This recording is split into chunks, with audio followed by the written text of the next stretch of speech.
क्या गुजरात के पानी पर कोई भयानक साया मंडरा रहा है? क्या आपकी जमीन, आपका घर और आपकी पहचान दांव पर लगी है? तैयार हो जाइए एक ऐसी कहानी सुनने के लिए जो आपके होश उड़ा देगी, आपको सोचने पर मजबूर करेगी और आपको कड़वी सच्चाई से रूबरू कराएगी। जरा सोचिए, आप अपनी जमीन पर शान से खड़े हैं, आपके पुरखों की विरासत आपके इर्द गिर्द सांस ले रही है।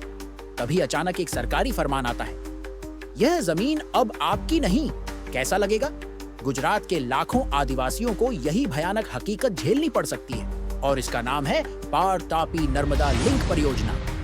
यह सिर्फ एक नहर नहीं, यह एक ऐसी साजिश है जो पूरे गुजरात के दिल में छेद कर सकती है।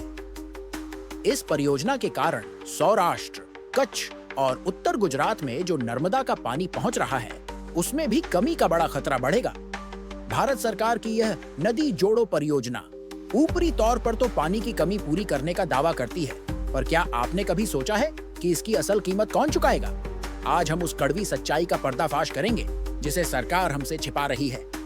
मैं आपका दोस्त डॉक्टर भाविन कुमार शांतिलाल वसावा, भरूच से। क्या है यह खतरनाक पार तापी नर्मदा लिंक परियोजना? यह परियोजना 1980 के उस राष्ट्रीय परिप्रेक्ष्य योजना का हिस्सा है जिसके तहत पानी से लबालब नदियों का पानी सूखे इलाकों तक पहुंचाने का दावा किया गया। पार, औरंगा, अंबिका, पूर्णा और तापी जैसी पश्चिमी घाट की नदियां जो हमारी जीवन रेखा हैं, उनसे 1300 मिलियन क्यूबिक मीटर पानी छीनकर नर्मदा के साथ मिलाया जाएगा। फिर इसे गुजरात और महाराष्ट्र के कुछ हिस्सों तक ले जाने की बात कही जा रही है। दावा है कि यह पानी सिंचाई, पीने के पानी और बिजली उत्पादन के लिए होगा। लेकिन जरा रुकिए, क्या आपको याद है सरदार सरोवर बांध के पास के आदिवासी गांव केवड़िया?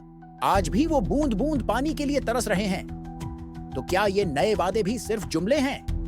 इस परियोजना के घटक जो आपको चौंका देंगे: 7 दानव जैसे बांध, जेरी महाराष्ट्र, मोहनकवचली, पैखेड़, चासमंडवा, चिक्कर, दबदर और केलवन, वलसाड और डांग गुजरात।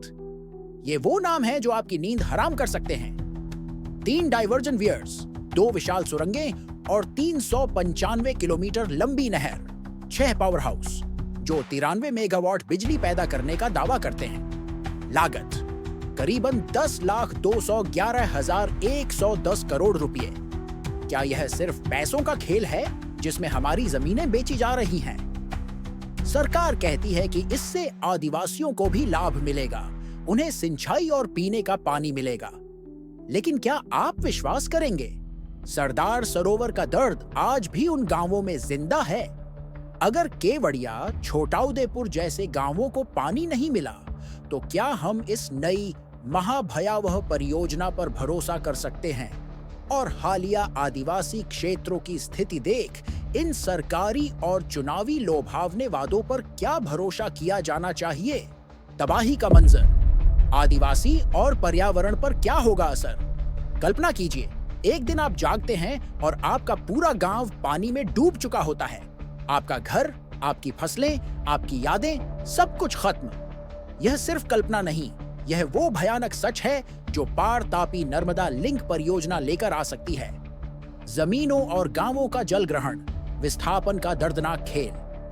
राष्ट्रीय जल विकास प्राधिकरण (NWDA) की रिपोर्ट खुद चीख चीख कर कह रही है कि 6067 हेक्टेयर जमीन जलमग्न होगी, यानी 61 गांवों का वजूद खतरे में है, जिनमें से एक गांव तो पूरी तरह पानी में समा जाएगा।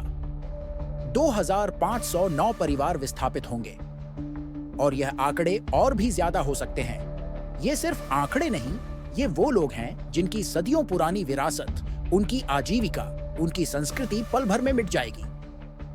ज्यादातर विस्थापित होने वाले परिवार आदिवासी समुदाय के हैं। क्या यह हमारी सरकार का न्याय है? यह तो सीधे तौर पर आदिवासी समुदाय को ही खत्म करने पर तुली है। अतीत में सरदार सरोवर जैसी परियोजनाओं ने लाखों आदिवासियों को बेघर किया है। आज भी वे उचित मुआवजे और पुनर्वास के लिए भटक रहे हैं।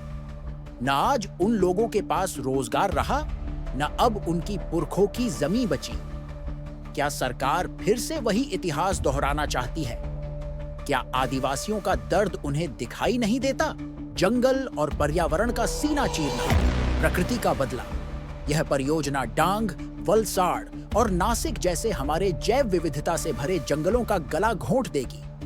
लाखों पेड़ काटे जाएंगे, जिससे प्रकृति का संतुलन बिगड़ जाएगा।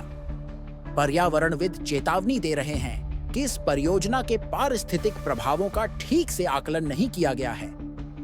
क्या हम अपनी हरियाली, अपने वन्य जीवन को इस परियोजना की बलि चढ़ा दें? जब प्रकृति बदला लेती है तो वह किसी को नहीं बख्शती। आदिवासियों का विस्थापन एक और जख्म। गुजरात के डांग, तापी और वलसाड़ के आदिवासी पहले से ही सरदार सरोवर बांध और अन्य परियोजनाओं के कारण विस्थापन का दंश झेल रहे हैं। क्या उन्हें एक और जख्म देने की तैयारी है? डांग जिले के कई स्थानीय लोग चीख चीख कर कह रहे हैं, हमारी जमीनें डूब जाएंगी, हमारी आय का स्रोत खत्म हो जाएगा। क्या सरकार उनकी आवाज नहीं सुनेगी? यह परियोजना संविधान की 5वीं अनुसूची और वन अधिकार अधिनियम 2006 का खुला उल्लंघन है। ये कानून आदिवासियों को उनकी जमीनों पर अधिकार देते हैं, पर सरकार उनकी सहमति के बिना यह परियोजना थोप रही है। क्या यह लोकतंत्र है या तानाशाही? गुजरात का जल संकट, क्या नदियां मर जाएंगी? आपकी नदियों में पानी कम क्यों हो रहा है? क्या कभी सोचा है? साबरमती, माहीसागर और तापी, हमारी गौरवशाली नदियां आज मर रही हैं। प्रदूषण और अंधाधुंध दोहन ने इन्हें बर्बाद कर दिया है, और इस परियोजना से तो रही सही कसर भी पूरी हो जाएगी। परियोजना का दावा है कि यह गुजरात को पानी देगी, लेकिन सच्चाई यह है कि इसका एक बड़ा हिस्सा महाराष्ट्र को भी जाएगा। तो क्या हम गुजरात के अपने उत्तरी और सौराष्ट्र क्षेत्रों को और पानी की कमी की ओर धकेल रहे हैं? यदि नर्मदा का पानी भी बढ़ जाएगा तो गुजरात में जल संकट और गहरा जाएगा। क्या यह परियोजना गुजरात के लोगों के लिए वरदान होगी या उनके लिए और मुश्किलें खड़ी करेगी? कहीं ऐसा न हो कि हम पानी पानी करते रह जाएं और हमारी नदियां सिर्फ इतिहास बनकर रह जाए। ताजा अपडेट, क्या हमें धोखा दिया जा रहा है?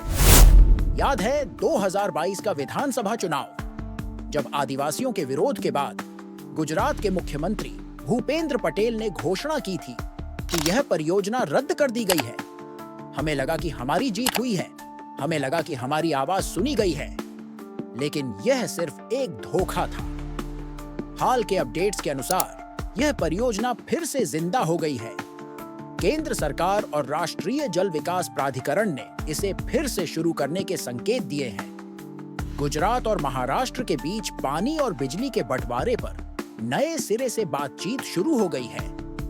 क्या यह हमारी भावनाओं के साथ खिलवाड़ नहीं है? एक तरफ सरकार रद्द करने की घोषणा करती है और दूसरी तरफ चुपके से इसे फिर से शुरू कर देती है। क्या यह सिर्फ चुनाव जीतने का हथकंडा था? क्या हमारी आवाज का कोई मोल नहीं? આવા સંજોગોમાં અત્યારે આ રદ કરવામાં આવે છે.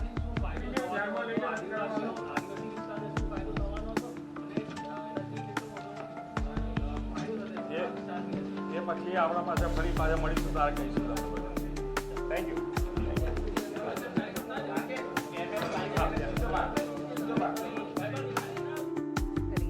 તાપી પાર રિવર લિંક પ્રોજેક્ટને રદ કરવાની જાહેરાત મુખ્યપ્રધાન દ્વારા કરવામાં આવી। આદિવાસીઓના હિત માટે અનેક યોજનાઓ સરકારે કુરાણે મૂકી છે, ત્યારે આ યોજનાને પણ રદ કરવાનો નિર્ણય સરકાર દ્વારા કરવામાં આવ્યો અને તેને લઈને તેમણે સત્તાવાર જાહેરાત મુખ્યપ્રધાન દ્વારા સુરત ખાતે કરવામાં આવી છે। પ્રેસ કોન્ફરન્સ કરીને તેમણે આ મામલે જાહેરાત કરી હતી। इस योजना में महाराष्ट्र और गुजरात 2 राज्य इन्वॉल्व होते हैं और दोनों राज्यों में से किसी की भी सम्मति इसमें उपलब्ध नहीं है। गुजरात सरकार ने इस योजना को आगे बढ़ाने से मना कर दिया है और उन्होंने अपने बजट में भी उसके लिए एक भी रुपये की व्यवस्था नहीं की है। राजनीति का गंदा खेल और आदिवासी वोट बैंक। आदिवासी समुदाय को अक्सर सिर्फ वोट बैंक के रूप में इस्तेमाल किया जाता है। जब चुनाव आते हैं तो बड़े बड़े वादे किए जाते हैं और चुनाव के बाद उनकी आजीविका और जमीन के मुद्दों पर नेता चुप्पी साध लेते हैं। क्या यह हमारा दुर्भाग्य नहीं? कांग्रेस के नेता इस परियोजना का विरोध करते हैं, इसे आदिवासियों के लिए विनाशकारी बताते हैं। भाजपा ने 2022 में रद्द करने की घोषणा की थी, लेकिन अब क्या? आदिवासी नेतृत्व खामोश क्यों है? जब आदिवासी समुदाय के सत्ता पक्ष और विपक्ष के नेता मौन क्यों हो जाते हैं? गुजरात के आदिवासी क्षेत्रों में लगातार रैलियां और सभाएं की है और इस परियोजना का विरोध दर्ज किया है, तो फिर यह भूत फिर से क्यों जागा? कई आदिवासी स्थानीय नेताओं ने भरूच, डांग और तापी में इस परियोजना के खिलाफ आग जगाई है। वे कहते हैं, यह परियोजना आदिवासियों की जमीन और संस्कृति को नष्ट कर देगी, जबकि सरकार इसके लाभ को बढ़ा चढ़ाकर पेश कर रही है। जबकि आदिवासी क्षेत्रों में आज तक न विकास हुआ, न आदिवासी समुदाय को रोजगारी मिली। મહેશ વસાવા સ્ટેજ પર બેસવાના બદલે લોકોની સાથે નીચે બેઠા। આ કોઈ કોંગ્રેસ ને બીટીપી નો કાર્યક્રમ નહીં હતો। જ્યારે જાહેરાત કરી ત્યારે ડેમ હટાવો, આદિવાસી અસ્તિત્વ બચાવો સંઘર્ષ સમિતિ નું હતું, બરાબર છે? એટલે અમે આદિવાસી તરીકે સપોર્ટમાં આવ્યા છે, એક પ્રેક્ષક તરીકે, સમાજના તરીકે। પણ અહીં આવીને જોયું છે તો આખું રાજ્યકરણ થઈ ગયું છે, કોંગ્રેસીકરણ થઈ ગયું છે, એટલે દુઃખની બાબત છે। ઠીક છે, સમાજના લોકો આવ્યા છે પોતાના અસ્તિત્વ બચાવવા માટે, અમે એને સપોર્ટ કરીશું ને આવા આંદોલનો થતા રહે, રાજકીય આંદોલનો નહીં થવા જોઈએ। આદિવાસીઓના પોતાના હક અને અધિકાર સંવિધાનિક આંદોલનો થવા જોઈએ। આદિવાસી સમાજના લોકો એકત્રિત થયા છે। અહીંયા મારી બરાબર મારી જમણી બાજુ જોશો તો મહેશ વસાવા જે છે બીટીપીના, એ મહેશ વસાવા અત્યારે અહીંયા ભાષણ કરી રહ્યા છે। નેતાઓ જે આવી રહ્યા છે આદિવાસી સમાજના, એ આદિવાસી સમાજના નેતાઓ આપ સ્ટેજ ઉપર પણ જોઈ શકો છો તો તુષારભાઈ ચૌધરીથી માંડીને અર્જુન મોઢવાડિયાથી માંડીને જે પણ આદિવાસી સમાજના નેતાઓ છે, બીજા કોંગ્રેસના નેતાઓ છે, નેતાઓ અહીંયા એકત્રિત થઈ રહ્યા છે। અનંત પટેલ જે કોંગ્રેસના ધારાસભ્ય છે, એ અનંત પટેલનું પણ કહેવું છે કે આજે સરકાર पार तापी नर्मदा लिंक प्रोजेक्ट ने लेने श्वेत पत्र बाहर पाड़े। क्या करें अब? हमारी आवाज कब सुनी जाएगी? अगर हमें अपनी जमीन, अपनी संस्कृति और अपने भविष्य को बचाना है तो हमें एकजुट होना होगा। हमें अपनी आवाज इतनी बुलंद करनी होगी कि वह सरकार के कानों तक पहुंचे। आदिवासी समुदाय और गुजरात की जनता क्या कर सकती है? जागरूकता अभियान, सोशल मीडिया, रैलियों और सार्वजनिक सभाओं का उपयोग करें। डांग और भरूच में भिलिस्तान, टाइगर सेना जैसे संगठन पहले से ही सक्रिय हैं। रूढ़िगत ग्राम सभा का गठन करें और रूढ़िगत ग्राम सभा में इस परियोजना के खिलाफ प्रस्ताव ठराव पारित करें। कानूनी कार्रवाई, 5वीं अनुसूची और वन अधिकार अधिनियम 2006 के तहत कानूनी लड़ाई लड़े। उच्च न्यायालय या सर्वोच्च न्यायालय में याचिका दायर करें। एनजीओज और सामाजिक कार्यकर्ताओं की मदद लें। सामुदायिक संगठन एकजुट होकर सरकार के सामने अपनी मांगें रखें। सामूहिक विरोध और ग्राम सभाओं के माध्यम से परियोजना को रोकने की मांग करें। वैकल्पिक समाधान, सरकार को छोटे पैमाने पर जल संरक्षण उपायों पर ध्यान देना चाहिए, जैसे बेहतर सिंचाई, वाटरशेड प्रबंधन और वर्षा जल संचयन। सरकार से हमारी मांगे पारदर्शिता, परियोजना के प्रभावों, मुआवजे और पुनर्वास की पूरी जानकारी सार्वजनिक की जाए। भूमि अधिग्रहण, पुनर्वास और पुनर्स्थापना अधिनियम 2013 की धारा 4 के तहत किसी भी सार्वजनिक उद्देश्य के लिए भूमि अधिग्रहण से पहले SIA सामाजिक प्रभाव मूल्यांकन करना अनिवार्य है। उचित मुआवजा और पुनर्वास, प्रभावित परिवारों को जमीन के बदले जमीन नीति के तहत उचित मुआवजा और पुनर्वास सुनिश्चित किया जाए। पर्यावरणीय अध्ययन, परियोजना के पर्यावरणीय प्रभावों का स्वतंत्र और विस्तृत अध्ययन किया जाए। आदिवासी सहमति, 5वीं अनुसूची के तहत परियोजना को लागू करने से पहले ग्राम सभाओं और आदिवासी समुदायों की सहमति अनिवार्य हो। अंतिम चेतावनी, क्या यह गुजरात के लिए वरदान होगा या अभिशाप? पार तापी नर्मदा लिंक परियोजना ऊपरी तौर पर भले ही जल प्रबंधन का समाधान लगे, लेकिन इसके गहरे प्रभाव आदिवासी समुदायों, गुजरात के पर्यावरण और हमारे जल संसाधनों पर पड़ सकते हैं।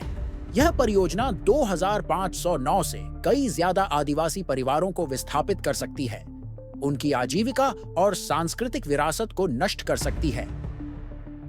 2022 में परियोजना को रद्द करने की घोषणा के बावजूद इसका फिर से जिंदा होना आदिवासियों और पर्यावरण कार्यकर्ताओं में अविश्वास पैदा करता है।